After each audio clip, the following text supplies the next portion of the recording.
And we're live. Good morning, good afternoon, or good evening, whatever time it is that you inky savages are joining us for episode number 130 of the PenBoyRoy Pentertainment Podcast. This week was really exciting and fun. Big reason why is because we have a guest. His name is Michal Kulka, and he is the owner of Tamenuri Studios. This guy is very interesting. He's got a boatload of information, some controversial, which I really enjoyed. Now, stick around for the whole episode, but before we get to the episode, I want to talk to you about the sponsorships, please. Thank you, guys and girls, everybody out there listening and supporting the franchise and empire that is the Pentertainment Studios by making purchases at the Goldspot affiliate link that is found in the description of the podcast. Please check it out. Every purchase helps out this show and keeps the lights on. Also, make sure you check out, like I said, the link, the affiliate link in the description.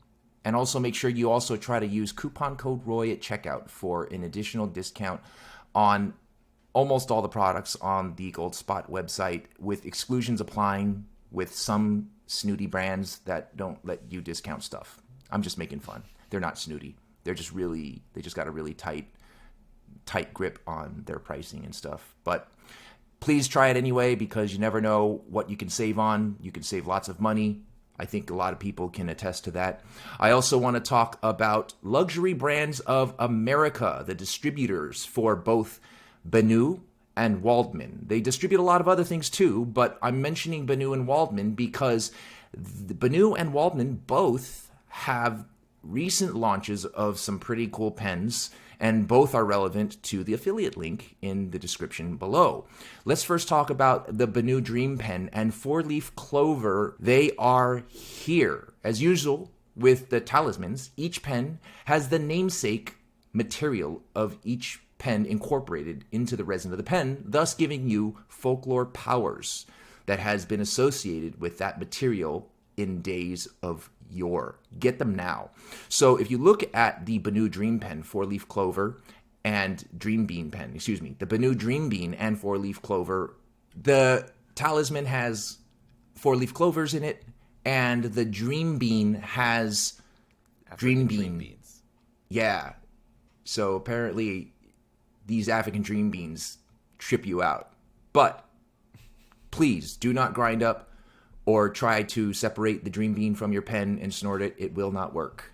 No one is condoning or endorsing that. You'll ruin a pen. It won't be right. present. Mm-hmm. Right. It won't be present, and you're not gonna get any trip off of it anyway. So, also the Waldmann Tangos are now at Goldspot.com. Check them out using the affiliate link below.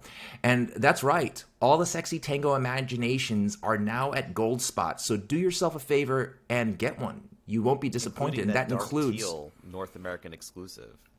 That includes the Dark Teal North American exclusive. And just so you know, for both pens that we talked about in this sponsorship read, coupon code ROY does work. So make sure you check them out. The Waldmann Tangos are really cool. They're made of sterling silver. They got these really cool etchings in it throughout the whole body of the pen.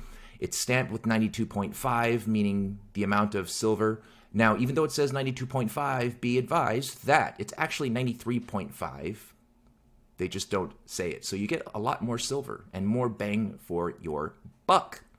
Lastly, don't forget to check out my good friend Neil and his coffee company over at brlcoffeeco.com. He has some of the best, speaking of beans for coffee on the market. Now you can grind up his beans, right? Right.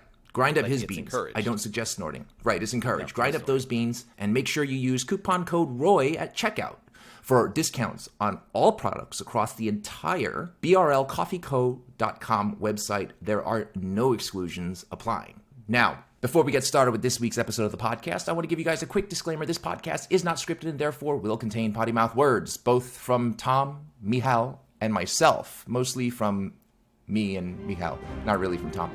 But be forewarned, you have been warned. Now, on to the podcast. The PenBoyRoy Entertainment Podcast. Stay savage. What's going on, everybody?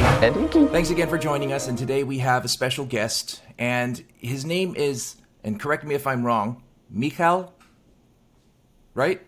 Michal, actually. Michal. Yeah. That's right. Michal Kulka, right? Yeah, exactly. Okay, so Michal Kulka reached out to me through Instagram because we did an episode, the Odd Oink and I, we did an episode, and during this episode, what happened was, we were talking about Urushi lacquer, and we had a lot of questions about Urushi lacquer, and Michal was sitting there thinking to himself, wow, these guys are stupid. They don't know shit about Urushi. Like, what the fuck are these guys talking about? So he reached out to me, and he said, in sum and substance, you guys got some things right, but I feel compelled to give you some more information. And he started giving me some information on Urushi lacquer, which I find fascinating. So I asked him to be on the show, and he graciously agreed. So, Michal, thank you very much for joining us on this week's episode of the PenTertainment Podcast. Tom and I are very happy to have you because you are apparently an expert in Urushi lacquer, correct? Welcome. It's a great pleasure to be here and to be invited. Thank you, guys. And well, I consider myself still a student, a learner, because it's a very long journey. So not an expert, not a master, but I know something. more than most. Right. Yeah. And you know so much that you are actually a legitimate fountain pen maker using Urushi lacquer. Alrighty, cool. Exactly. So can you just tell everybody real quick before we get started, shameless plug time, tell us about your business, where they can see your studio. The studio itself is difficult to see because it is my flat in Warsaw, so just a very narrow, very elite group of customers come here and friends, but they can see everything on Instagram because I post almost every pen on Instagram and some of them on my website, but just search for Tamenuri Studio on Instagram and you get it. So it's pretty easy to find, and I think it's even you can even search it by just Tamenuri Urushi or something like that, and you should find one of my pens somewhere. But Tamenuri Studio is my tag on Instagram, and I mostly post pens, but sometimes I post the making of process and some trivia about Urushi and some short videos or stories on how some things are made or some even the fuck-ups I make with lacquering. So so your company is called Tamenuri Studio. So for everybody who is listening and watching, that's spelled Tamenuri and then studio, common spelling. You can find him on Instagram, and he makes some pretty spanking, badass looking, gorgeous fountain pens with Urushi lacquer. So I got to be honest, I wasn't aware of your studio and your pen making business before you reached out to me. And I want to know a little bit about your past. How is it you got into Urushi lacquer, or rather, let's one step before that. How is it that you even got into fountain pens? How did you get into Urushi lacquer? What kind of training have you had with Urushi lacquer? And tell us about how you just got into it. Okay. Calling Tamenuri Studio a company is a bit of a stretch because it's a one-man show. So it's just me, no other people. So it's just a big word company, but okay, it's a studio. Cool. So I started using fountain pens a very long time ago because it was primary school, I think. And I think in some grades, like second, third grade, it was compulsory to use a fountain pen in this time. And it was almost for sure it was one of the hero pens. So the Chinese knockoffs of Parker 51. And I used several of them because they were not super solid and they got broke and very fast, especially the nibs, which were made from, I don't know, aluminum or something like that. and it was my first experience with fountain pens. Then it was on and off because I used this, I had off at secondary school and I used them again at the university. And because you can write much longer with fountain pen. So I decided to use fountain pen for note taking. We had some very early, very heavy laptops then, so I didn't use them for note taking because I'm 46, so my university was quite a long time ago. And I use fountain pen for note taking because I could write with fountain pen much longer without tired hand or something like that. Right, In getting comparison, fatigued. of course, with without with comparison with ballpoint. And then it was off again. And when during my career, because I switched careers a lot, maybe not careers before this, but I used to be a guy in a suit. I used to be a guy in a suit in expensive bespoke shoes, and I was working in banks and consulting and in marketing, and I was for the last like 15 years I was on board on several different companies and management board, and including bank subsidiaries or something like that, and I even had my own legal firm for like 5 years. I was a co-owner of it. So it was pretty different from what I do now because I dropped everything. I will get back to this, but during this career, I made myself a present from time to time. So when I closed a deal or finished successfully some project, I tended to buy myself a gift, buy myself a present, and some of them were fountain pens. And first, and probably the most expensive then, it was a Graf von Faber-Castell classic guilloche, so black and chrome and heavy and nice nib. And I was like convinced that it's like a top of the tops, and it was super cool. And I used it for like 2 months and put it in the drawer and forgot about it. And it happened several times later. But when my son, who is now 17, had some struggles with writing, and his handwriting was horrible, and his primary school teacher started pressuring him to do something with that, I decided to buy him some deep nibs, like deep pens, and just to train his hand, just to show him something new, show him some calligraphy, some training drills, stuff like this. And I just bought him a bottle of ink and some nibs and a holder, showed him some stuff. He started writing. I took the other holder and the nib, put it on, started writing, and wow, it's so nice. I had so much pleasure from writing with the nib. I immediately went to my drawer. I found the Graf von Faber-Castell. I cleaned it. I inked it. I went to YouTube and checked how to straighten the nib and to make it more wet. And that was the moment I started learning the vocabulary again, maybe because I used fountain pens, but I did know nothing. I didn't know that I can fix the nib myself or make pen wetter or drier, or there are different types of inks and so on and so on. I didn't know anything. So I just, as usual, typed fountain pens in YouTube. How old was your son at this point in time?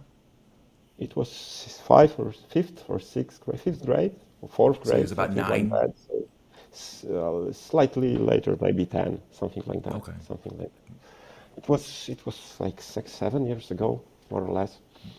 I searched YouTube.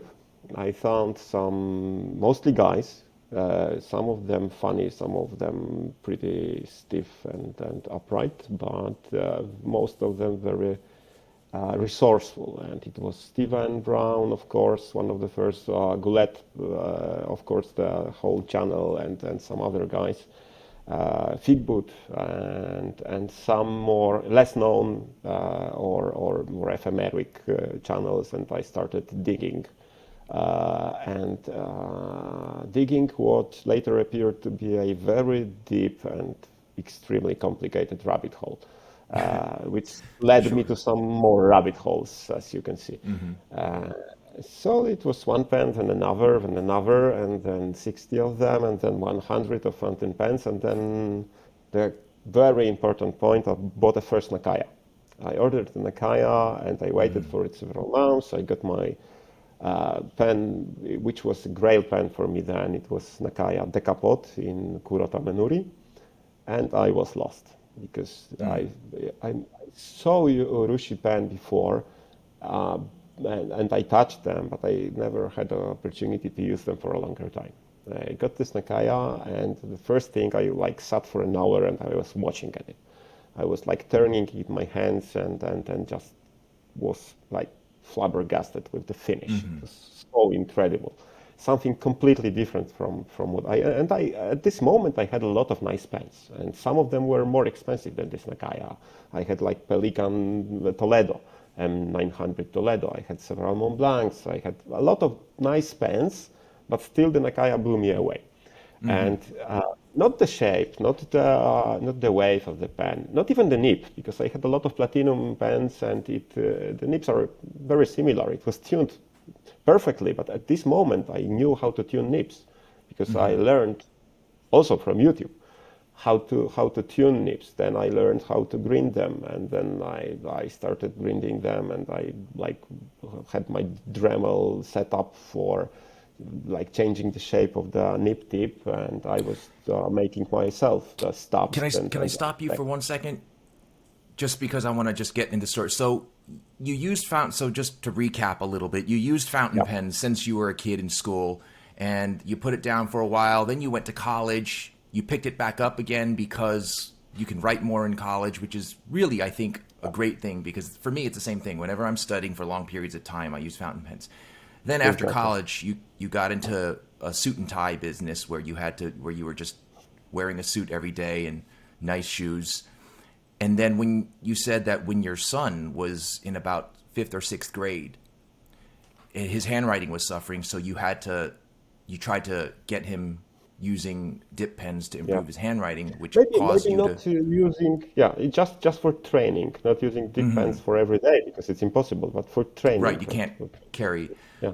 And then this is the crucial point, I think, in the story, because your son needed to improve his handwriting, you decided the solution is to use a dip pen, which I think is fantastic. And then now this is what kind of caused the rebirth of you getting back into fountain pens. So this was about 7 or 8 years ago. So you're about 37, 38 years old, right? At that time, when your son was... more or less. 38. So from the age of 37 till now, at what point was it that you got the Nakaya? How many years ago was this? It was like 2 years later. 2 years later, so you're 39. Maybe. And then you I may be not very precise with those dates, because it's... No, I mean just approximately. Difficult. More or less. I started collecting pens, I started using them a lot, promoting them among my friends also, because at some moment I was so fascinated how many things are influenced by writing, by handwriting. Not only with fountain pen. Fountain pen is a very pleasurable tool to use, because it brings something more than just being a tool. If you are a carpenter, you prefer to use nice Japanese saw to just any saw, because it's nicer. It's built better. It has something more to it than just a tool. That's why fountain pens. But the other very important aspect of fountain pen and writing, and cursive writing especially, is that I noticed that it improves a lot of different things. It influences a lot of different things. For example, it improves memory. I didn't notice it during my college and the university days, because it was obvious that I'm taking notes by hand. But for last 20 years, I was taking notes on the computer or my iPhone or tablet. And suddenly I started writing, and I remembered everything. And I started to be able to put my thoughts much better in sentences and in stories than before. And whatever I wrote as a note, I remembered it much better. And I started digging, and there are very solid scientific papers on that writing, especially cursive writing, improves memory. Improves that's what incredibly we remember of what we write. That's really interesting. So you said that there are scientific documentation that writing improves memories, and you said especially cursive. Has there been any documents written that if you write in cursive, you remember better versus print? Exactly. Yeah, really? you remember better when you write compared to typing. Yeah, right. And that we understand. Blocks or blocks or a typed letters, like how do they call them? Block letters? Yes. Block letters. block letters and cursive. Cursive is much better. I cannot Really? say exact percentage, but yes, cursive, especially with flow, like with joining letters together, Wow. is much more effective in supporting. How do you call it? Just the memory. And I was That's surprised. I incredible. was surprised. I had never heard that before. That's really cool. Tom, look that up. See if you can look that up. Cursive versus print writing, if it improves memory, because that's a concept that I've never heard before, and I'm glad that you brought it to my attention because I mean, me personally, Try I Google, prefer to try write Google cursive. Scholar. Google Yeah, Scholar search for scientific papers. that It is should be incredible somewhere there. information. Yeah, I think that's fantastic. But then what about cultures that don't have script, like I Korean no or idea, no Japanese? idea. I did not Yeah. deep so deep because it was enough for me just to know that it works. It was not maybe the most important topic because it was like fun for me Right. and it was just nice side effect. Okay, Let me ask a you nice, something nice really quick. yeah. Does Polish handwriting have a print and script version, or is it just Yes, print? yes. They have Both a. print and script, Oh, okay. both I'm print I'm and not script, and familiar with the writing. very many different styles of script handwriting, and most of them are based on some on English or in German. So some styles of writing are based on German, and some of English, and on some like medieval styles of writing. So there are a lot of different types. At Oh, schools, I didn't know that. what is taught in schools is pretty internationally used. But we have a different alphabet because we have some letters with those dashes and dots and dashes and different endings. So, like in French or in German, but it's not a huge difference because it's still an A with some Right. additional like a shape. That's it. So writing in Polish is slightly more difficult than in English because it adds some movements, some. You have to break the line much more often to write some letters, but it's basically the same. Can I ask you if you speak any other languages besides English and Polish? I understand German pretty well, so ich spreche Deutsch ein bisschen. And that's it. I used to speak Russian very well because it was compulsory at primary school, because during my primary school, Poland was still a communist country and we learned Russian because we had to. But since then, I'm not learning it and almost not using it. But during this crisis recently, with refugees from Ukraine coming to Poland since Russia attacked Ukraine, and there were a lot of them, and we helped. I stopped working for like several weeks just to concentrate on helping people, and we donated our flat and money and so on to them, and I was forced to try my Russian, and I could understand a lot, both Ukrainian and Russian was weird. But on daily basis, I use English because of my work, what I do, and I used English for a long time. Maybe it's not perfect, but it's good enough to communicate on almost any level, especially business It's level. actually much better than Roy's English. So just Certainly. yeah. I mean, he's Oh, got Can good I words, ask? but I got good words. Let me ask, if I may. How come you speak German? I learned at school. I chose because we had since secondary school we had compulsory two languages. So I chose English and German as a second language, Okay. third actually. So English was my second language and German my third, and I continued during my college and university. But then I dropped it and I was not using it. But I still understand a lot. It will be probably difficult to write, but I read more or less pretty well some basic text in German, and I understand German. How difficult was it to learn English for you?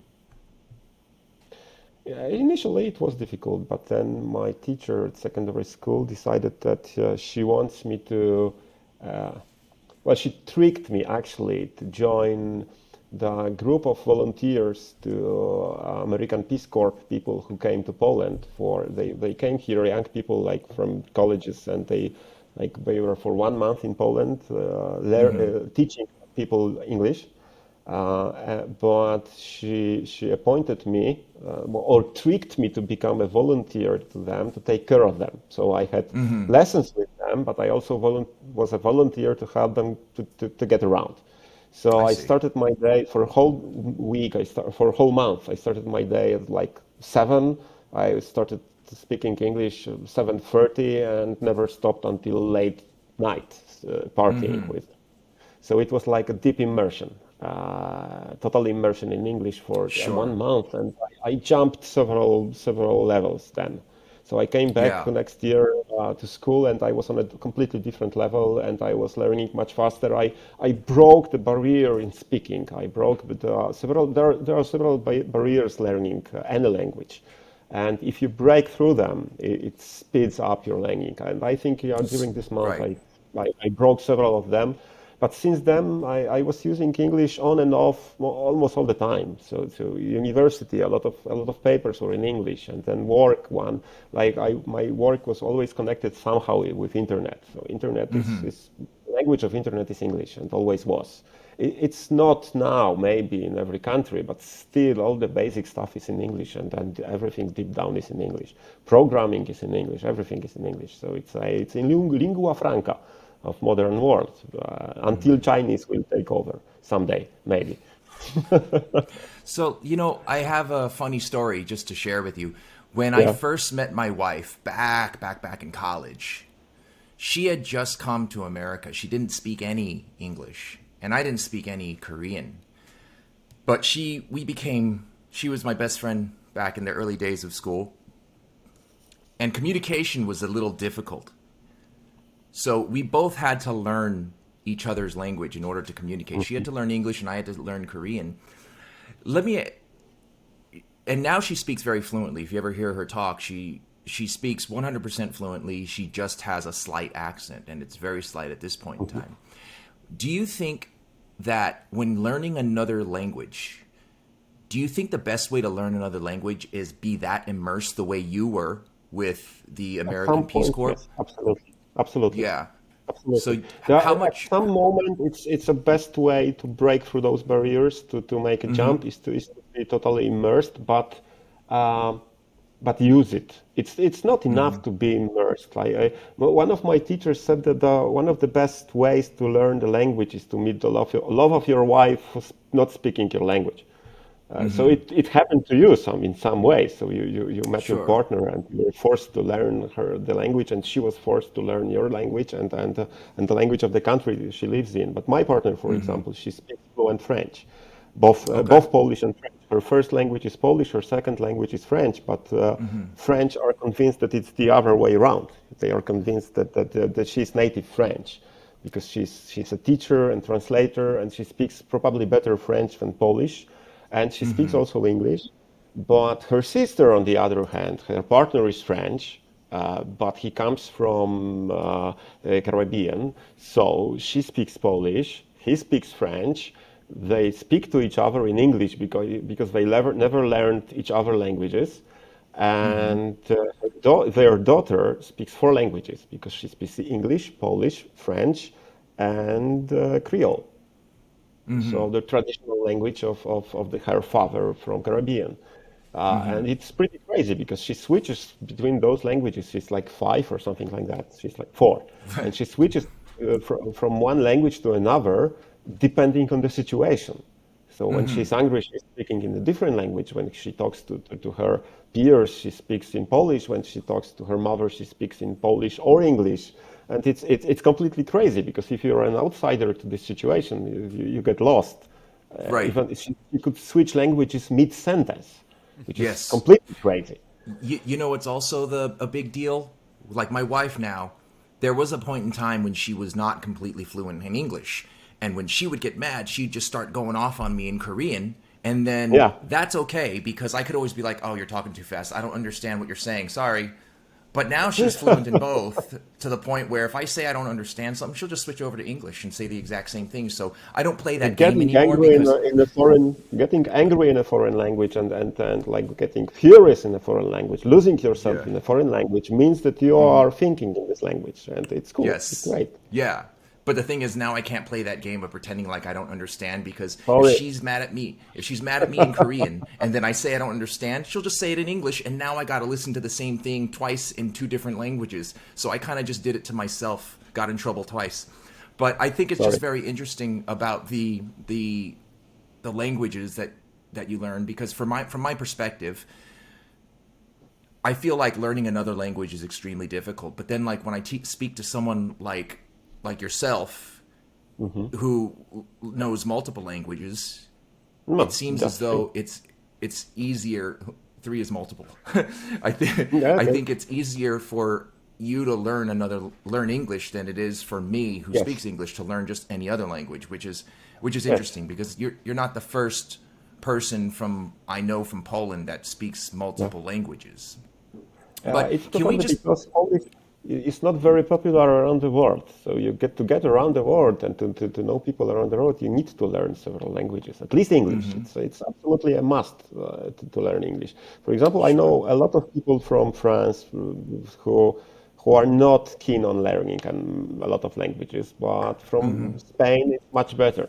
They learn much more languages and much faster, and they speak much better languages, other languages than their mother tongue. But English and American tend to base on this. The English is lingua franca, and you can use English anywhere.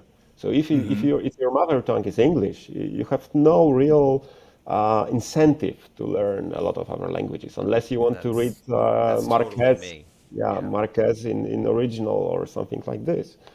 And it's fun. It's great to learn to read the literature in the language it was written in. It's super cool.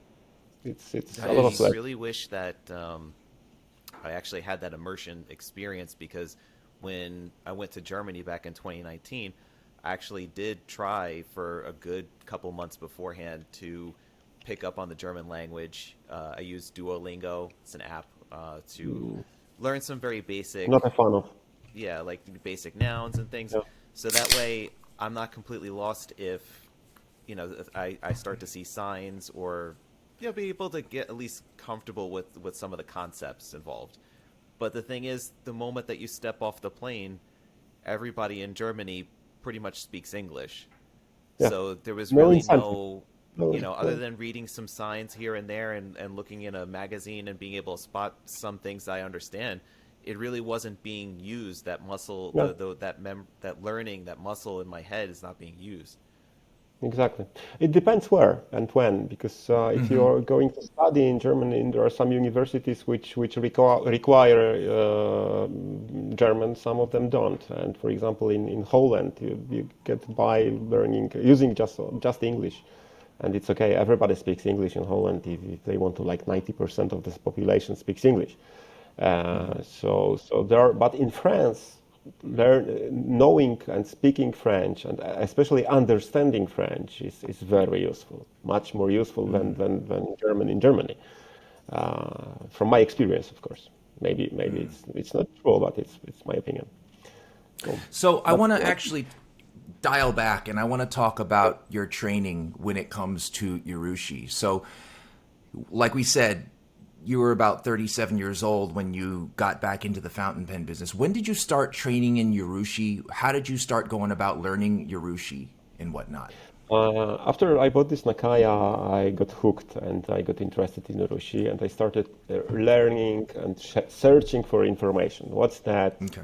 How it's made, like usual thing. I tend to dig very deeply in the stuff I'm fascinated with.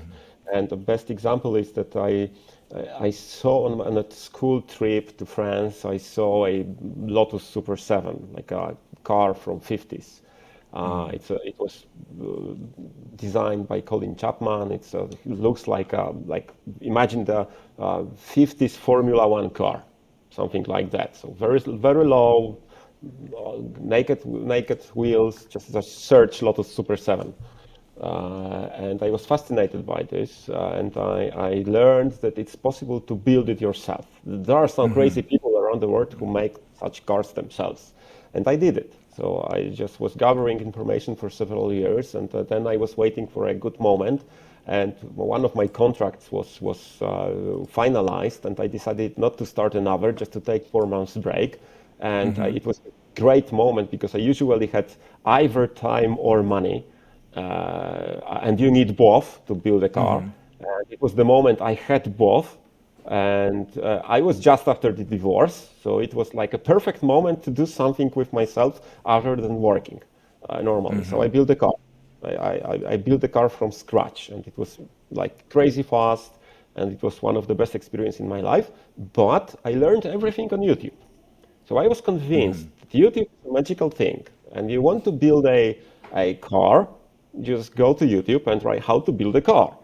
You want to rebuild the engine, you just go to YouTube and type how to rebuild an engine, how to make origami, how to fix an iPhone, how to straighten the nib, how to do whatever, how to do carpentry, how to like forge a katana. If you want to learn forging katanas, like knives, those swords, you can learn it on YouTube. You can get everything on YouTube. And I was absolutely convinced that it will exactly the same will happen with Urushi. So I went to YouTube and typed Urushi how to. Nothing. Like absolutely zero results. It was 5 years ago, something like that, maybe 6, something like that. Zero results. Okay, Google Translate. I translated how to Urushi or something like that to Japanese. I typed it in YouTube. Almost zero results. There were some videos, but on cultural aspect. Like people, they were like 5-second shot of people gathering urushi from the trees, and fast forward to ready-made stuff like bowls lacquered with urushi. What the fuck? Why? It's impossible. You can learn how to build an atomic bomb on YouTube. Why you can't learn how to make urushi? And I started digging. I started learning, searching for information. It was a great website by one of very rare species, so European urushi artist Martin Pauli. He gathered a lot of interesting materials on his website, and I found a PhD thesis from 1896 or something like that on urushi. I'm sorry, you found a what? Yes, it was the PhD thesis, like a thesis. PhD paper.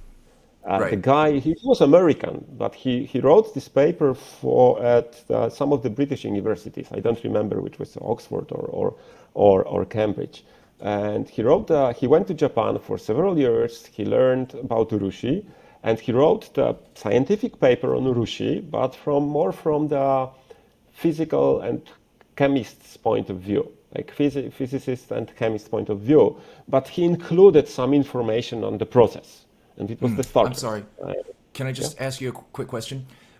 You're saying that this guy wrote a PhD thesis on urushi from a chemistry and physicist point of view. Is that what you said? Yeah. Yes. Okay. Because How is that point of view different from what is the other point of view? So you're saying there's 2 point of views. Can you explain the differences between the two?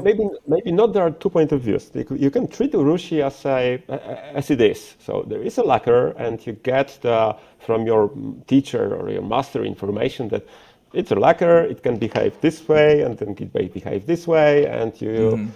To cure it faster, you increase the humidity, and to cure it slower, you decrease the humidity. Go and learn by doing it, like feel it. My mind is more engineer's approach. I deconstruct things. I need to, if I understand something, I remember it. I know how to do things through understanding them, not just learning. Not just like getting the information as it is, but I need to put in some context and in some relations one with each other. So from my point of view, the most important thing was to understand urushi. What is urushi? How this mechanism I learned that it's a polymer. So there is some kind of a polymerization, and actually 2 types of polymerization going on in urushi, and how it works, and how it's influenced by different factors, not only the humidity and temperature, but also different additives to urushi, and how urushi from different regions differ from one from another, and it's everything broken down to the chemical level. Are you talking about covalency, like non-polar covalent and polar covalent bondage between molecules and stuff? I did not went so deep because from my point of view, I'm not a chemist. Yes, so I need to understand the process and how it's influenced by factors, but to the level my other knowledge brings something to the table. So getting to the molecular level would not bring much to my understanding of urushi. Oh, sure. Okay. Probably I could go deeper because that's what I do. I learn much more than I actually need a lot often, but not in this case. I probably know more about the chemical process in urushi than most urushi craftsmen and artists in Japan because they just do not need it. Because they learned urushi from their father and from their grandmother. The process, but you're focused yes. on the actual. Yes, but that's the way my mind works. So I understand the process through understanding it, not just seeing it and remembering it, but through understanding it. Through I know why urushi behaves this way or another way, and I can I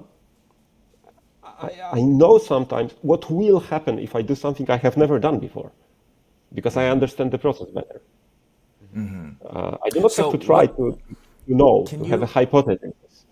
Can you explain the process that you have an understanding of that is different from a traditional, let's say, less scientific approach? It's not very different. Just I started from a different point. So they learn urushi more in a natural way. So probably in Japan, from what I know, the traditional way of learning urushi, you learn it from your father and grandfather. Because it was most crafts in Japan were kept in the family, and you might learn it from another master if you started something new or went to this business or craft from outside, so you could have another master. But you started by sweeping the floor in the studio and observing other people work, and then you cleaned stuff, and then you are like sanding rough layers of base urushi, and then you are allowed to put on your first layer of urushi on the vessel.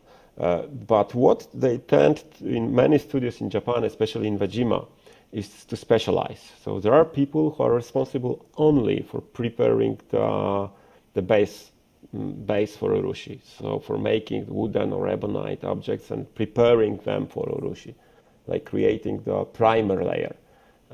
So like getting the urushi from like the source, like getting it from trees and stuff. It's a completely different story, and people who lacquer with urushi very seldom collect urushi and process urushi themselves, because those are two completely different crafts. Collecting urushi from the tree is done by specialized people, then processing urushi is done by specialized people, and then all the lacquering is done by another group of people. And in some regions, I didn't know that. people lacquering are even more specialized. So some of them make the primal layers, some of them make those layers we can see, some of them make only sanding and polishing, and some of them only make maquillage, and some other of them make only chinking. So they are all specialized. In other regions, they are less specialized, and they go from primer to the end. I see. So there's actually I didn't realize this, which is really fascinating for me. When it comes to urushi, there's a process for collection, there's a process for mixing it all up, and then there's a process for lacquering it. And they're all separate people in typical cases. Yeah. That's especially pretty interesting. That most urushi actually right now comes from China, not from Japan. And so urushi is collected in China. Like 95% of urushi on the market, Japanese market, and we take urushi from Japanese market mostly, is from China. Has it always been like that, or was there a time when it was? No. When did that change? Up to 50s, there was a lot of urushi trees and a lot of toxicodendron trees in Japan, and urushi was harvested and collected in Japan a lot. but during the modernization of Japan, and it was very fast and brutal modernization, and especially the 70s and 80s were brutal. Like the Japan we know from the movies disappeared in like 10 years. It was substituted by super modern country overnight almost. Like in 10 years in the history of the country, it's like just like that. So it was super fast, and a lot of traditional crafts maybe were not lost, but they become so very, very unpopular. And young people especially, were not interested in pursuing the career in lacquering balls. Why? What for? We want to work for Toyota or for some other high-tech, super fast-growing companies and move from rural areas to the cities. That's why we have like one of the biggest agglomerations in the world is Tokyo, and the population of Japan grew like extremely fast in this period, and people went to cities, and it's impossible to have like extensive craft in the city. It's a typically rural craft. Because you need to because of the modernization and industrialization of Japan throughout 1950 and 1970, harvesting of Urushi stopped because I guess the trees were getting cut down. Suffered a lot. So it was like reduced by like at least tenfold. Oh wow, that's a lot. So now it's the harvesting comes mostly from China. Is there a difference between the Urushi that's collected from China versus China? One thing in late 90s, early 2000, there was a initiative from the Japanese government to revive some traditional crafts. And it's not only Urushi, but it's also a lot of different other crafts, some woodworking and blacksmithing, and much more of them. There are a lot of different crafts in Japan, and there was a push, the initiative to revive them and to promote them and to promote using them. And the Urushi in Japan traditionally is used in shrines, in those shrine is a Shinto, in Shintoism and Buddhism, the temple. So the Buddhist temple and Shinto shrines, or the Urushi is used extensively in them, including whole buildings lacquered with Urushi. Like huge areas, the floors and the columns and even the roofs lacquered with Urushi, usually red or black. And one of the most important moves was to approve for these historical buildings only Japanese harvested Urushi to be used on renovation. And it revived harvesting Urushi in Japan. Because before that it was slowing so in so fast rate that it would disappear in just 10 more years. They stopped it somehow, and they revived it to some level. But still, most Urushi comes from China, and it's processed in Japan. So they import raw Urushi from China to Japan, and it's processed in Japan. So we have like collecting Urushi, processing, and processing. There are at least two important processes. So filtering, and then I will not go into super details with this because it will be too complicated. I think there are several processes to refine the Urushi, and then sometimes add color, change it to black, or make it more transparent, or they add oil, drying oil to make it glossy, and so on. There are at least, I personally have 60 types of Urushi. Right now, around 7 kilograms of Urushi right now in 60 different types. Wow. And colors. So and when you get the Urushi into your studio, what form is it? And how much processing do you do? Or where are you in that whole... I buy processed Urushi. I buy Urushi already processed to my needs. Initially, I was buying what was offered. So I went to Watanabe Shoten. It was the first shop I found in Japan. It was pretty difficult to find it at first. It was the only shop with a website in English and with sales to overseas. I found it and I ordered several tubes. Like it was, I can show you. It's It's just like a small box and a tube inside. That's it. And That's how the that's Urushi comes. Urushi. Wow, That's and Urushi it looks inside, like and it's toothpaste. already processed. Yes, because it's the same tube like toothpaste. Oh, that's really I use interesting. much Can we go smaller back tubes. to? Let me see. Yeah. Because I have to transfer Urushi to different containers. So I used Okay. my own tubes, much Oh, I smaller, see. and sometimes 7 milliliter containers. Just, for example, I mix different types of Urushi, or I mix my own pigments, or I make Urushi change it to faster or slower Urushi. I can make Urushi to polymerize faster or slower, to be more viscous or less viscous by mixing it with different ingredients and different types of Urushi with each other, and to get what I really need for the work I have in mind. So I initially bought Urushi, which was offered by the shops, but then I discovered more suppliers. I found people who spoke at least some English on a level I could communicate with them, and I convinced them to sell me Urushi, and I put down several orders. And once I reached like several 100,000 yen spent in Japan, some of them, especially one of them offered me to make Urushi for me. So he said, Michal-san, just tell me what you need, what viscosity, how fast it should be, what gloss it should have, and I will do Urushi for your needs. And he started making Nice. Urushi for me.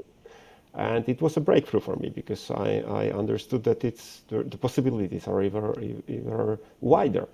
And it's much easier to work with Urushi, which is made exactly for what I need. Yeah, so you're And it was customizing a it very and slow getting process. Yes, yes. It was very slow so process to right. to Now to. going back to your training and your developing skills for Urushi lacquer, and the reason why I ask and the reason why I'm so fascinated is it to me, from my perspective, someone like you is kind of like the mixed martial artist of Urushi lacquer. And what I mean is, like, for example, like some people, they spend their entire lives learning, I don't know, Brazilian jiu-jitsu, and then or boxers, they spend years, like 20 years training, and then they become a professional boxer. But in mixed martial arts, a person who just gets inspired and learns boxing, wrestling, and some ground game, after 3 or 4 years, they can be a professional fighter. What kind of training did you go through that differentiates yourself or puts you on the same page or on the same pedigree, I guess, of Urushi lacquer people from Japan who spend like 30 years mastering the art? I mean, I never understood what takes 30 years, but how is your training able to keep up with people like that? I didn't know that it takes 30 years or 10 years, so I did it in one, if you understand. I was Yeah. not, uh, I was not uh, limited by some notion that it must take a lot of time. I was convinced that it's possible to do it faster, or uh, what can be so difficult? But it is difficult, and I learned myself. I've taught myself. I had no teacher, no master I could learn from. In Japan, I would probably go to some school or find some studio where I could learn stuff. And there are schools in Japan. There are schools which from 2 years to 4 years, and you can learn a lot. It's a legend that it takes 20 or 30 years. You can learn if you have options like a studio near you and someone willing to teach you, or a school which concentrates on Urushi, and there are such art schools in Japan that concentrate on Urushi only, you can learn much faster. But I had nothing like that. I didn't even have some videos on YouTube, so so I had to make them. And I decided it was my idea originally. I thought, okay, so if there is nothing on YouTube and I am learning it, I can as well show the process. Not the process of Urushi, but the process of learning. And my early videos, early pictures on my Instagram and early videos on YouTube are about not about Urushi per se, but about my way, my Urushi do, my journey through Urushi and my process of learning. And I I left some of them on purpose on my channel, despite there are some very stupid things in them, because I didn't know then a lot of stuff I know now. And most what I learned was like patching together very small pieces of information from numerous sources. So I found some website about Tsugaru Nuri and other techniques used in Aomori Prefecture, and I learned how they look like. And then I found a video on Japan, which was like 2 hours long, but there were 15-second shot of guy sprinkling the rapeseed on fresh urushi. And Spraying what on the fresh urushi? Rapeseed, like seeds of the plant which you make oil, like canola oil, like canola oil is made from rapeseed. Oh, grape seed. I see. Okay. Rapeseed, not grape, Grapes. rapeseed. Oh, I never heard of that. Yeah, That's okay. I'm sorry. yeah, Continue, canola oil please. is made from it. So it's a very small black balls of seed. And I saw the guy sprinkling this on the surface, and I matched those two things together. I know how Nanako Nuri looks like when it's finished, and I noticed the guy sprinkling this seed on this wet urushi. Okay, it must be this because it will look exactly this way if I follow it with 2 or 3 layers and sand it. It will be this, and I tried, and it worked. Now, and this way I learned Nanako Nuri. Yes, I later developed it further. I learned, but not from someone, but from my own experience, that selecting the most uniform, the nicest seed is best because they all must be round and same size. But those seeds like are 1.5 to 2 millimeters in diameter, and they are all black. So sorting those seeds requires some smart approach because I might be a Cinderella and just pick the nicest ones or just build a machine to do it for me. And I build it. I build a special, like a very small setup to sort the seeds of rapeseed. It goes very slow because it's very manual still, but I get much better results. And I learned how long to cure it. I need to cure it twice. Once, like drop the seed on the wet lacquer, cure it, take it out, scrape them off, and cure it again because otherwise it will go bad. But I learned it on my mistakes. It was like in my several years of doing it, I made much more mistakes than nice pens.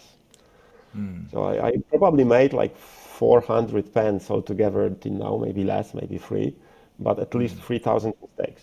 And Let me maybe let not me ask broken you though. pens.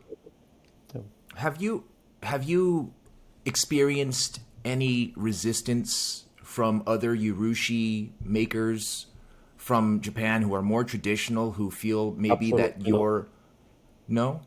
There Absolutely wasn't no. anybody who well that's excellent. That's good to hear Absolutely. because like There are two what things. Most of them are not aware there are some crazy people in Europe doing Urushi and in States. Because like Jonathan Brooks does Urushi for like 7 years already, maybe longer. Martin Pauli is in Urushi for many years, but he travels a lot to Japan and he knows Japanese and he imports stuff from Japan and he's like a very into Japan. He would probably move from Switzerland to Japan if he could, I don't know, but he's almost half Japanese.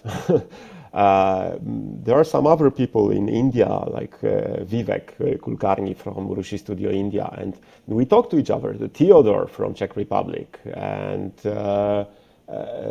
Jan from Belgium, and so on. There are several people in Europe doing Urushi and in States, and we usually talk to each other, and we have a lot of respect to each other, and even if one of us makes something better, we exchange ideas, we exchange tips and tricks, and we exchange the sources for Urushi and for new discovered techniques or additives.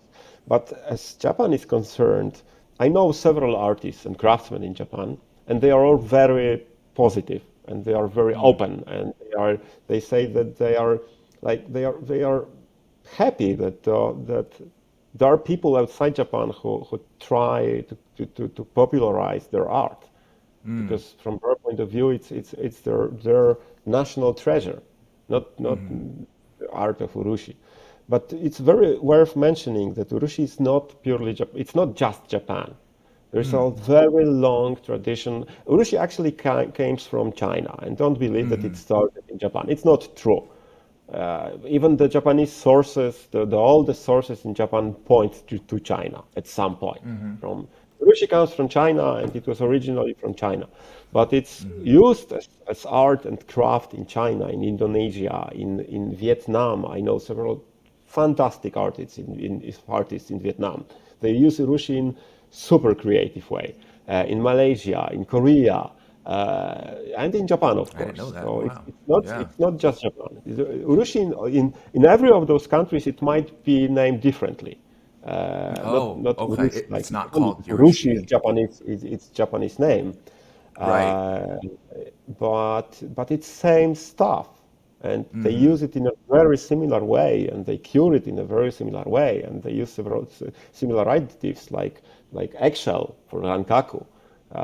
In Vietnam and in Korea, it's extensively used. Really? The techniques like kanshitsu, so building urushi layers on paper or on wood structure like palm, woven objects, and it's in Japan, in Indonesia and Malaysia, and also in Vietnam. So Raden, I have a bowl from Indonesia which is made of urushi and shell, and it would be considered Raden, but there's a completely different proportions. But there's more shell in this bowl than urushi. But urushi is Yeah. used as a bonding agent and finishing agent. It's fascinating. This stuff is used in a huge part of Asia. Yeah. Can I ask you a question about Urushi itself? Like, so I have some pens that have Urushi on it. Some have like 5 layers. Some have 7 layers. And my friend Jonathan Lane, he used to work for Pilot Pens, and he talked a lot about the Urushi. Why is it that they would choose like a pen brand, let's say Platinum, because the Urushi pen I have is a Platinum Izumo. It has 7 Yeah. layers of lacquer. Why is it that they chose 7? Is it stronger than 5? Is it stronger than Are you 3? sure? Does Are it? you sure it has 7? Because I'm not. That's that's what the literature says. Not literature, but marketing materials of retailers. The Okay. original websites in Japanese almost never mention number of layers. This number of Okay. layers and the time which takes to make this pen, it appears when the materials leave Japan, when someone translates them. And they usually appear only in English version, which is then translated to other languages. And for example, on a lot of platinum pens which are covered with urushi, there is information about several months which takes to make this pen. No, not true. Okay. It takes around 4 weeks in case of platinum Izumo, maybe 6. Not, it's impossible for someone, especially on a industrial scale, to make simple Tamenuri pen for longer than 6 weeks. It makes no sense. Tamenuri should not take more than 4 to 6 weeks in this situation, even less, Okay. especially if it's 7 What layers. is I what don't makes believe it it's 7 make not layers. It might okay. be anything between 5 and 50. Okay. Whatever. And it does not mean it's better or it's worse when it has 5 or 7 or 10 or 15 or 25. Because it depends on technique. And if you decide that you prefer this color, this color you want to use, benefits from thicker layer, you can apply less layers. And you can apply 2 layers and you have a great color. But if it benefits from layering, from thinner layers, and from layering different shades of the same color one over another to create something new, like on a Ferrari lacquer, which is black, then red, then transparent, to create this deep, nice red. You can do the same with Urushi. You can lacquer the pen black, then you can lacquer it very thin red, then you can lacquer it with very thin transparent red, and then maybe not transparent, but then finish it with gloss, and it looks much better than if you just used red straight away. I see. So it actually it's a enhances. decision of the artist, of the craftsman. So there are some pens in my collection which looks very elaborate, but it's like 15 layers only. And some of them look simple, and it took me 35 layers to make them. And it also depends what is counted as a layer. So for example, platinum, and most of makers, all of them actually, do not use traditional primers. Like it's not true that they use full primer layers. So the fabric, the raw urushi, then the fabric, then the sabi mixture. So this clay mixed with urushi, filling the grooves in the fabric, and so on, like on several videos from Japan on making bowls urushi. Nobody uses this technique. The only technique used on ebonite to harden it, to make a primer layer, is just simple layering of raw urushi, like wiping it in. And I know it for sure from artists who work for Sailor and Platinum and Makaya. They never use this elaborate priming technique. It's not true. So it depends what layers you count. If you count all the base layers, for example, they rub 3 or 4 layers of raw urushi in the pen to make it harder. The surface, ebonite is somehow elastic. So if you want to make the surface of ebonite even harder and smoother and more, and seal it even better, you rub raw urushi in several times and you cure it. And then you apply Nakanuri urushi, so this medium layer. It can be just 1 layer, it can be 2, it can be 3. And especially on objects which are of very difficult shape, because it's a pen, it's a part of the pen. It's like a cup of pen I'm working on right now with the string roll, Tamenuri. So if you work on something like this, those edges and those curvatures are extreme, because on a bowl you will not find so many curvatures and pointy areas and edges and stuff like this. So it's very easy to oversand. So from my experience and from experience of much more advanced people from Japan, it's normal that you oversand and you have to reapply the layer. And do you count it for marketing guys that you used not 7 but 9 or even 10 or not? So I do not believe Western marketing materials on urushi, because they straight lie. It's not true. And it's not true on many levels. Right. And so it's you're the saying that fault they take of distributors. Distributors lie on purpose. Because it makes it more cool to know that it took like 7 months to make and it's like 50 layers of urushi. No, it's not true. I see. So you're saying that the literature that we have in the US when it comes to marketing urushi pens is inaccurate, and they're using small technicalities to elaborate and make it seem more. They do not know the techniques. They do not. They are not really interested in them. And I like Nibs.com is a great shop and great website and a great history of popularizing pens. But I found a lot of untrue information there, because the people are not interested in the real story behind. Because urushi is bought. 90% of urushi pens or objects are bought by people who are just fascinated with Japan, and the more complicated it sounds, the better. And it is complicated. It is extremely difficult to make perfect layer of Tamenuri. But it's not a matter of how many layers it took. For layers on those pens I showed you, it took like 2 weeks to harden. And it was the most important part was find the proper mixture of urushi and to experiment on many different pens before to find a mixture which will work on this pen, which will like get me to the idea I have. Does it upset you?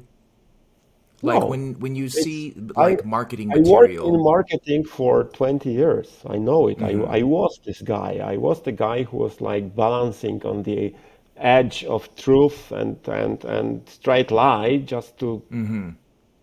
find some equilibrium and sell stuff. I was a Mm-hmm. salesman and marketer.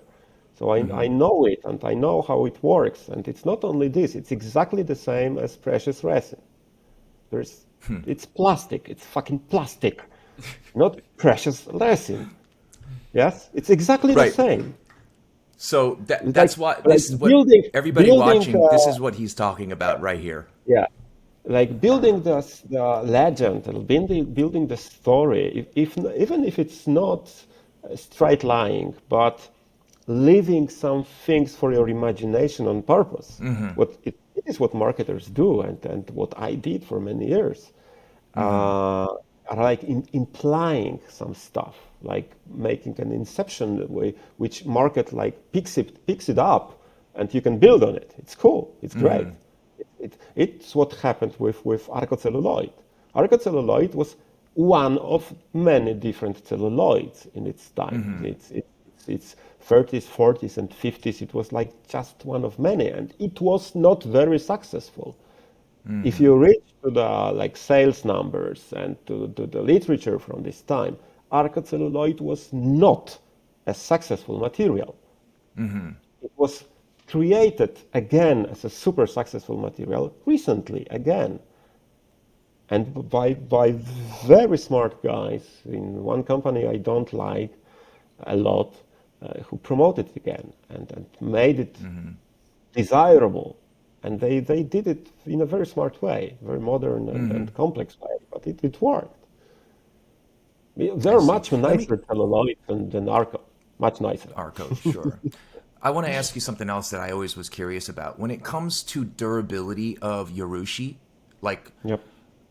how durable is it to resist against like scratches or putting like if I have a Urushi pen in my pocket with coins in it, is it more durable than acrylic or Precious resin. celluloid? Yeah, or precious resin that this injection molded plastic. This is why the pen is $1,000. But like, how durable is it compared to acrylic or something else, like Urushi? At least as durable or better if it's done properly. Like good Mm-hmm. quality Tamenuri uh, on Nakaya is super durable. I used Okay. my Decapod for 2 years as a EDC, everyday carry, and I Mm-hmm. sometimes just dropped it in my backpack, and it's flawless. It looks better than any of my Mont Blancs.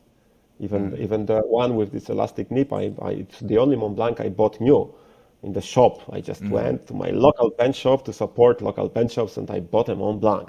Why not? Mm-hmm. But it looks not as good as the Decapod, and not. I used the dorsal fin too, so very expensive pen as my daily Yeah. writer. It was on my table. I took it with me to cafes, and I was using it all the time. And Mm-hmm. when you use a pen a lot, when you use a pen sometimes, and you carry like 7 pens with you all the time, and you use this one for the note taking and this one for something else, you put it in. You tend to put such nice pens to the kimonos or pen sleeves and stuff for protect them. But when you decide to have one EDC for some time, just to train yourself with this pen, and I did it with Decapod, not with Decapod, but with dorsal. So with 1500, $1,800 pen, it is pretty expensive pen. Uh, I use it every day, and it's flawless. It has less scratches than some plastic or acrylic or other pens I have. So it's Okay. Yeah, that's what I pretty was good. wondering because There are they some. cost a lot of money, and I want to make Yeah. sure that like it's not gonna like rub off or wear away or anything like that. And It's easier that's to that's chip. comforting to know. It's easier to chip it if you drop it than to scratch Oh, it because it's hard. really? Urushi is hard.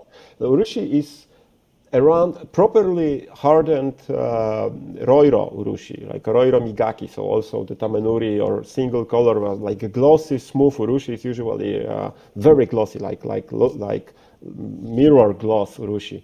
It's usually Roiro Migaki. It's almost for sure Roiro Migaki. It's very hard. It can reach up to 4.5 on a Mohr scale, so close to like typical window glass, for example. Not That's the really hardened interesting. glass, but window glass you have. It's pretty resistant to scratches, isn't it? It is. It's much more resistant to scratches than acrylic. So urushi is more or less the same hardness, but Oh, it that's means that great. it's much easier. It's easier to chip it. So if you drop it, the microchips can appear. But well, it's how it works. Yeah, But don't you drop cannot it. So, repair it easily. yeah, it's kind of like an iPhone screen. It's like really high Yes. scratch resistance, but if you drop it, it shatters like an eggshell.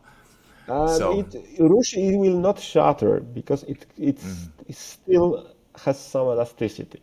It's not so oh, brittle. It can chip, gotcha.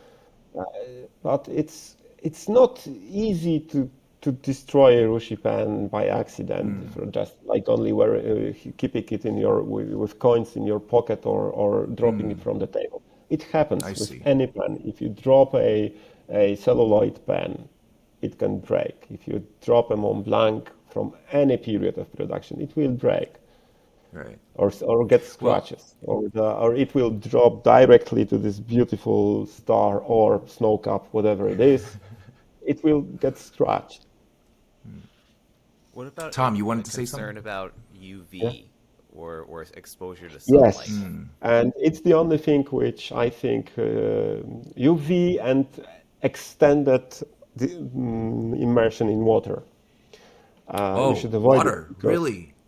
water is not a problem with urushi, but if you, for example, if your nib gets clogged and you decide to drop whole section to the water, and you forget about it, and when you will go for a week holiday and come back, there Oh, might be a problem with that. That's like where? soaking it for an hour is okay because Oh, urushi okay. is water resistant, but soaking it for several days Right. might start to weaken maybe not the surface, but the water can get between urushi and the substrate somehow through Oh, some areas which are not covered like perfectly around. you're right. So, I mean, Especially it sections water. are prone to this. Wa- Water is the most powerful force in the world. So we can soak it for maybe an hour or two, but Yes, no don't leave problem. it for days and days. Yes, yes, Right? absolutely. All right. And Well, the other listen. thing is UV light, and yes, UV light will deteriorate urushi over time, but it's not a fast process. Okay. So, what It kind of takes period a of lot of time are time. we talking about? I experimented some with some of my pens, like test pens. I let them on a window shelf, like on the window. And after a month, I started noticing some problems, which would not be noticed by not expert, like slight Okay. discoloration, which could be considered on Tamenuri as made on purpose. Oh, But probably after 2 or 3 months of more exposure, it would be a problem. But it really depends on the type of urushi. For now is the example, I do problem not believe exclusively discoloration, or is it going to deteriorate, like no. come off? It will deteriorate. And it will not come off. It will start to be porous. And if you Oh, check okay. the surface of such pen under the microscope, and for example, there are very nice examples of vintage Urushi pens. And first Urushi pens which came to Europe and then to United States were Dunhill Namiki. Like Dunhill, which still they make a lot of different stuff, but also pens. They used to make pens with cooperation with Namiki in 20s and Okay. in 30s. And they made beautiful maquille pens, and a lot of those pens have the final layer and a lot of colors in maquille, and sometimes even the base layers have deteriorated to some extent, mostly on pens which were exposed to UV light, but also Oh, okay. to extreme changes of the temperature, for example. And it's not because of urushi, but because of ebonite, which is underside. Because ebonite is Oh, expands and contracts with temperature. And if you have something stiff and hard over something which expands and contracts, at some point, eventually, it will start to break and let the water through, and it will go on. I got one of those pens to renovation, and it went pretty well. It's impossible to, if you want to keep it original and do not change anything. It's you can just only like fill all the cracks and all the discoloration with special mix of raw, very high quality raw urushi and turpentine, and let it soak in and then polish it. That's it. It takes a lot of time, but it's worth it to fix such pens. So what do you think is the best base material to use with urushi? On pens, ebonite. No Yeah, questions asked. ebonite. But in Even general, though ebonite has more of that expansion and contraction. wood has more, because wood contracts and expands not only with temperature but also with humidity. And if you will not protect wood from humidity completely, so inside also, it will expand and contract much more due to changes in humidity than just the temperature. Ebonite only works with temperature, and it's a very slight change, but still it's there. And after 100 years, and most downhill namiki pens are 100 years old, it creates problems, but not sooner. There are not many celluloid pens which survived 100 years, and much more Urushi pens which survived 100 years. So I would bet on ebonite. I do not like working on any resins, be it acrylic or those plastics from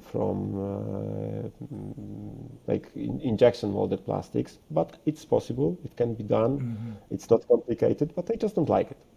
You just sand it and you prime it with several layers, and you follow just exactly as with ebonite, but I just don't like it. It's not your preference. That's Well, my listen, thing. I think that I've learned a lot from this episode of the podcast, and I really appreciate you coming. We're gonna have to start wrapping it up, but my biggest takeaway from this whole episode was I feel like you have exposed a lot of romanticism with regard to urushi, in terms of other brands saying there's 25 layers or this, that, and the other thing. And I never actually considered that. I'm definitely gonna, I have an exam coming up August 16th, but after that, I'm gonna look into that more, because I think it's a very interesting thing. Like, people who don't know about Mont Blanc will think that precious resin is expensive plastic. People who don't know about urushi will, like me, will think that all the marketing is romantic traditional information, and you're saying that it's not, because you have an expertise in urushi. And I think this gives me a very interesting angle to look into, because I like to look into these things It's once I'm done worse. studying Actually, for it's this. worse. The problem is it's worse, because like 90% of lower, maybe not lower end, but base maki pens from Namiki are not handmade. They are screen printed and finished by hand. It's Yes, Urushi. yes, I know It's that. maki. That I already, But yeah, that I already know. it's nothing wrong with screen printing, nothing wrong. But screen printing with minuscule amount of any manual work signed by the artist and attributed to the Kokokai group of artists is bullshit. Sorry. And this bullshit goes everywhere Don't in be every sorry. industry, Right. and it like pen industry is like a dream for bullshit marketers. It is. Let's face it. It is like flexible nibs. Like there's a very huge interest in flexible nibs at some point, and a lot of companies Right. jumped into the bandwagon trying to sell some steel crap as flexible nib for like some dollars more. And there are a lot of different stories about different materials, and some of them are brought to the cult status for some reason. I don't know. I sometimes don't know. And some of them are genuine, like gems. Like for example, the the series of primary manipulation resins from Jonathan were very cool. But at some moment, when I noticed that I see 17th limited edition of Leonardo in another primary manipulation, and all the companies I know have made the primary manipulation resin limited edition. It's sorry, it's too much. It's nothing romantic about something which jumps from the fridge if you look inside. So and there is much more interesting things in Urushi and in Japanese art to talk about in marketing than those guys really do. And they go some simple, some easy way. But the Master of Bullshitting is another company which was made on a podcast of the Japanese podcast, the Tokyo Station, and the how is it called? Tokyo, no. Inklings, is it that one? Yes, Tokyo that one. Inklings? They talk Yeah. about Wonder, and Wonder is also the masters of marketing bullshitting, and they went even farther. But I just let you do your digging yourself if you want. So No, but you know what the thing is, though? I we really also appreciate. do it. We also do it like the craftsmen who make pens. Right. I will confess something. Some beautiful pens I made them, some of them, I made them by accident. So I was something completely different in mind. I tried to achieve something, but it didn't work. But I ended up with something completely different but beautiful for some reason. So I Isn't just that say, how? "Hey, Isn't that how art? well, Some of the greatest art in history came probably about yes, anyway. but I sometimes feel bad about this. So Oh maybe no, you not don't have to bad, feel bad about it. I have an imposter syndrome. I'm a 40-something guy from Poland who is not an engineer, not an artist. I started Urushi several years ago. I learned it extremely fast. I know it pretty well because I sold several pens to Japan, and they were obviously brought to be examined, and I got some very good feedback back from Japan on my pens. So I'm proud of what I do, but I have an imposter syndrome because how it's fucking possible that I'm a guy from Warsaw who makes Urushi pens? How? Well, listen. There's no one doing Urushi like in 1,000 kilometers radius from here.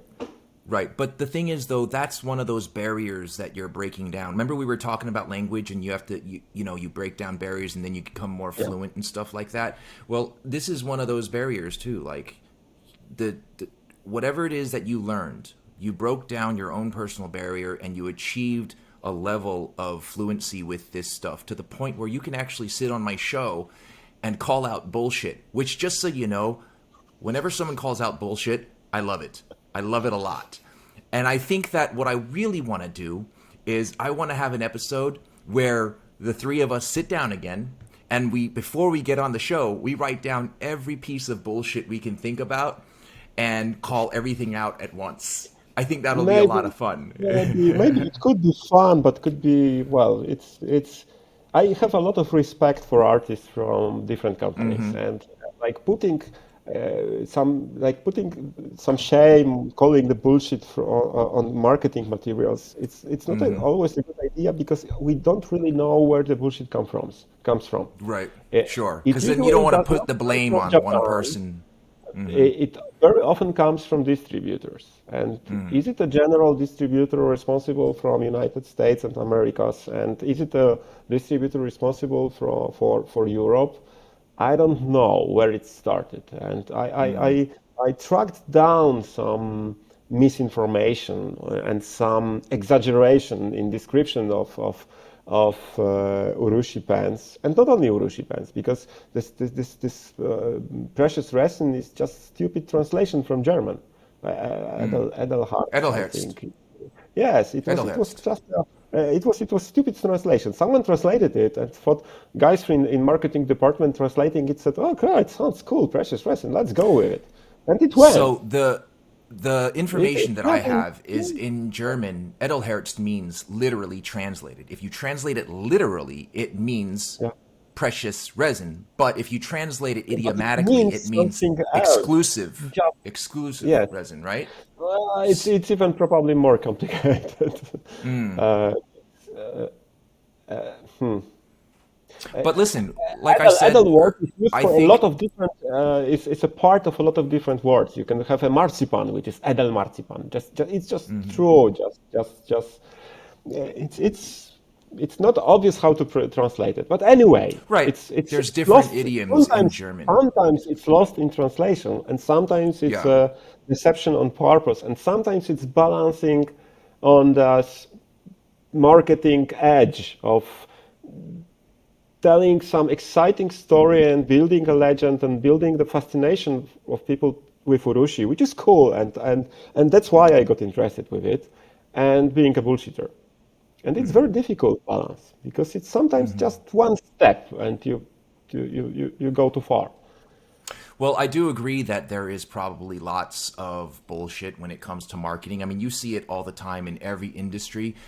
At the same time, I think that there is some level of accountability in particular, and I'm only speaking in the US, because if a marketing material says that it has 23 carats of palladium and it only had 22, Absolutely. then Absolutely. you have legalities that they have to answer There are for. But at the some same time, like I said, I do agree that there is lots of bullshit with there are some areas marketing. which are regulated, and like jewelry and precious metals are regulated, and some are unregulated, and some are regulated by in a way that are even more disinformative, as if they were not regulated. And if, for example, Yeah. there are some food labels are really strange. They should be Terrible. informative, and they are not. And Yes. they are sometimes not on purpose. They are trying to make you not understand them because it would be bad if you could understand them. So Yeah. it works differently. But it's really fascinating, and I think it would be worth to do something about something more than just bullshit because it would be more interesting. Yeah. Well, just so you know, if you're ever looking at food ingredients, and I'm going to say this and then I have to wrap up the show because it's getting late, but if you look at a sugar-free I can tell. the sugar-free stuff, and you see in the ingredients that there's no sugar, great, but it has maltodextrin or dextrose. Those Exactly. two are 1,000 It's times worse than sugar. Yes, and they are broken down to glucose in like few seconds after like taking them into your mouth. Like they are broken And instantly to glucose. yeah, and they Maltodextrin is have the super easily worst. broken down to See, yes, Tom? yeah, I The know man it. knows. The man knows. And as a matter of fact, it's not only broken down so quickly, it actually has 10 times more potency on your pancreas, increasing your insulin way more than I actual know. sugar. It's so terrible. Oh, so that's more bullshit that this gentleman But is talking well, about. let's talk pens. Like concentrate on pens and stuff around them because it would be get too. I could be too excited. What important thing? What Urushi teaches most, and it's the most important thing I brought from Urushi. I changed my career completely. It's cool. I do not sit a lot at the computer and no meetings, no suit. I'm fed up with suits and I will not wear suits for a long time after this. And it's my only business. My only income is pens. But much more important is patience and peace of mind because it's like a meditation. I sometimes spend hours like sanding one pen or some putting 700 pieces of raden on like a cup of the pen. It's like a meditation. You need to be in a meditative state to be able to do this. And I do not need to meditate anymore. I do yoga because I sit a lot, so I need yoga a lot because of my back aches and so on.